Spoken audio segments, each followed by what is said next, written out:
from the Saints to Seattle. Your team?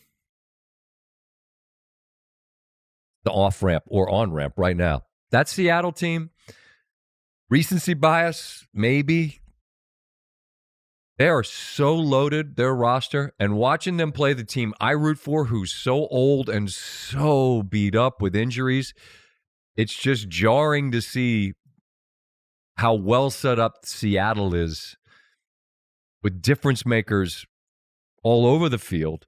Sam Darnold, who is incredible. Now, granted, he's playing up against a Washington defense that isn't Cincinnati, but it's in the same neighborhood.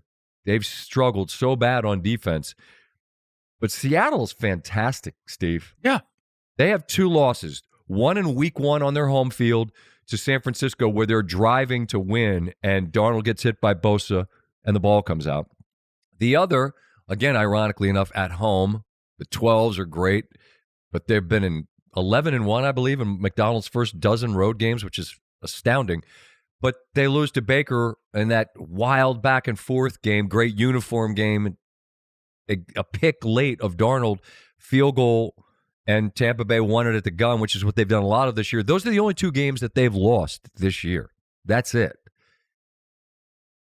The Rams, the same scenario. It's funny, we get a text from our guy, Evan Kaplan. Cap, I'd written down the notes on the flight, and he's thinking like I'm thinking. The Rams' only 2 losses this year. A game against Philly where they had a 19-point lead. Get a kick blocked. That's been a problem for them. McVay said afterwards, I mean, this Cardi's, he said, the operation's not great. It's on me. I got to fix it. It isn't great right now. But they lost that game because they got a kick blocked in return for a touchdown. And they lost a game in overtime against San Francisco where they got stopped on a 4th and 1 because they didn't want to kick a field goal and settle for a tie. Those are their only 2 losses. And those are the 2 teams, and for me it's the Rams still. Those are the 2 teams I like better than anybody else in the NFC. Do you feel the same? Are you a Philly guy? Now you do. I'm not going to doubt Philly. I can't wait to see. I didn't say I doubted them. I'm just saying I like the 2 West teams more because I feel like they haven't put any bad tape out there. Understood. It is a process of a season. I think the Eagles know what they need to be when that time comes, and I think it starts this week off a bye. I would think A.J. Brown is back, so now you got everything cooking. I don't know what they just got. Who they got from Miami? Phillips, the pass rusher. Phillips, yeah, he'll be a difference maker. Well, as long as he stays healthy. We got 4 more hours for Howie Roseman to get on the phone and add. And when he calls you, if you're a GM and he calls you, don't take his call. Why would you take his call? He's just gonna. It must be Jedi mind tricks. Because he ends up getting something that makes him better, and maybe it helps you. I don't know. Maybe it's because my team has to play against him twice. And I was like, did Roseman just win again? Son of a gun, that guy's unreal. Do you think the Dolphins, because that's a new GM, right? They just got rid of Greer, who's been there forever. Like, do you think that Dolphins guy is like, why is he calling me? Who could he possibly want on my team? I mean, I think there was curiosity. Is Waddle available? I think people would certainly call and kick the tires on that. Okay. Waddle, it's not many guys. Well, no. Right? That feels like a rebuild is coming. Yeah. So, that's got to be a scary feeling. What, Roseman on the phone? Don't answer. He's going to win. I got Detroit listed. It's 4 for me in the NFC that I like the best. Just because I think the gap between their best and their worst, that's my big thing right now. I'm stuck on that this year. I said it last night on Countdown about Green Bay. Like, your 2 losses are to Cleveland and to Carolina. And give Carolina credit. They're 5-4. But you're the biggest favorite to lose a game this year. You're playing them on your home field. Winds swirling all over the joint. You're wearing those awful jerseys from 1,000 years ago. And you lose. And I just don't take you as seriously as a championship contender if you show that you're capable of losing games like that. That's always the Billis conversation as it relates to the NCAA tournament. Who'd you beat? Who'd you show you can lose to? Because I don't think It happens any given Sunday. It can happen to any team. I don't think it happens to the best teams that often. That's all I'm saying. I understand. And to your point, and it's what I thought about all day Sunday after the games were over. 1 o'clocks were great, huh? Finally. It's week 9. Woohoo! All right. Go ahead.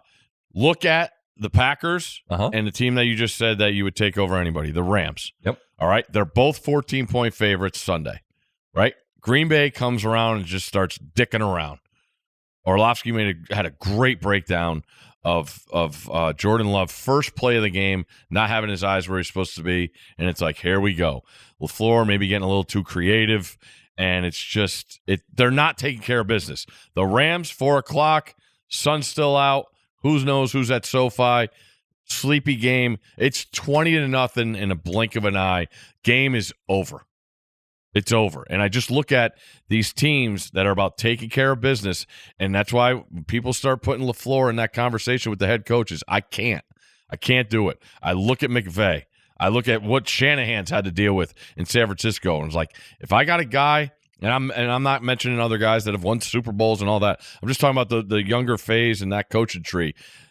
Those two guys, like, they have their teams ready. And the Niners, it's not pretty, but it's effective, and they're getting the job done. The Rams come out, take care of business. You mentioned the 2 losses. I just you know what you're getting with that team, and that's what I love. Speaking of the Rams, you know who leads the National Football League in touchdown passes? Old graybeard, Stafford. 20? 1, I think. It's 20 or 21. Jeez. He's got 16 Was touchdowns. he drafted in our fantasy league? No. 16 touchdowns, no picks his last 5 games. I sent him a text. I said, not a bad weekend for the old graybeards from Highland Park. Kershaw goes out a champion, and you got Stafford leading the NFL in touchdown passes. Can still do it.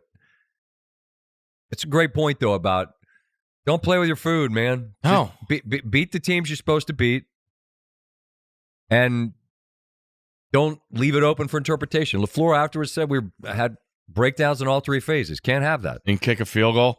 Well, went for it. Win was insane. I get it, but that scenario, yeah, just I want to say it was 1st and 10 from the 15, right? Yep. You run 3 plays. You end up. It was 4th and 8. I don't remember. I think it was 4th and 8. And I'm like, what do you run here? There's no play for this. Not really. You just ran your first best 3, supposedly. And not a good one. Kick the field goal. People hate field goals, Steve. My Dallas last night, first drive. Yep. Kick the field goal. Hindsight being 2020, you don't know it's going to go the way it did. You might have done that. Right behind those 4 I mentioned, San Francisco deserves nothing but respect for figuring. They figure it out. Tough as shit. Next man up. That's a cliche, but they live it. That will not be on a T-shirt. No, sir. No cliches. Kind of some cliches. We're going to make our own. Well, we're making our own things cliches. But see, cliches have a lot of truth in them. That's why they get repeated. Like, just try. San Francisco, Tampa Bay, Green Bay. I'm not telling you I think Green Bay stinks. It's the opposite. I think they're really good. It's just frustrating to see a team that put their best 60 minutes of tape out week 1 with what they did to Detroit, who's on this list too. Detroit's the 4. If I didn't say it, it's Seattle, Rams, Philly, Detroit. Even though they lost, Minnesota just got home. You got to get home on golf. If you don't, then forget it. Give Minnesota a ton of credit there. They bothered him a lot. I think they sacked him 5 times. But I still think Detroit's not a lot of fun to play. San Francisco, Tampa Bay, Green Bay. I feel like those are your groups. Chicago's asking, what about us? I don't know. What about you? Cincinnati win. It's a great win because it would have been a terrible loss. But I don't think they're a team yet that's on these levels. I'd even put Tampa Bay higher than those other ones. Other than Green Bay? Really? Yeah. Was it dismissive? Yeah. Okay. Green Bay just lost their best player. That was something that I neglected to mention in that loss, that you're in real time trying to figure out what do we do. That just shows you how much of a weapon Kraft had become for them. So good. Go back to the game they won in Pittsburgh, that second half. It's Kraft's going bananas. He was on with us on SportsCenter, and send our best to him. lot of talented young tight ends out there. We talked to one last night, McBride. Kraft's one. Bowers comes back, goes for 127 and 3 touchdowns. That guy looked fantastic. But in real time, you could see how the absence of him left them without a real answer. Mm-hmm. So we'll be in Lambeau. It's going to be cold. It's okay. We'll bundle up, and it's on paper the best game we've got. San Francisco Indy maybe could be better, could be in the same vicinity down the road, but this is kind of NFC power hierarchy kind of a deal.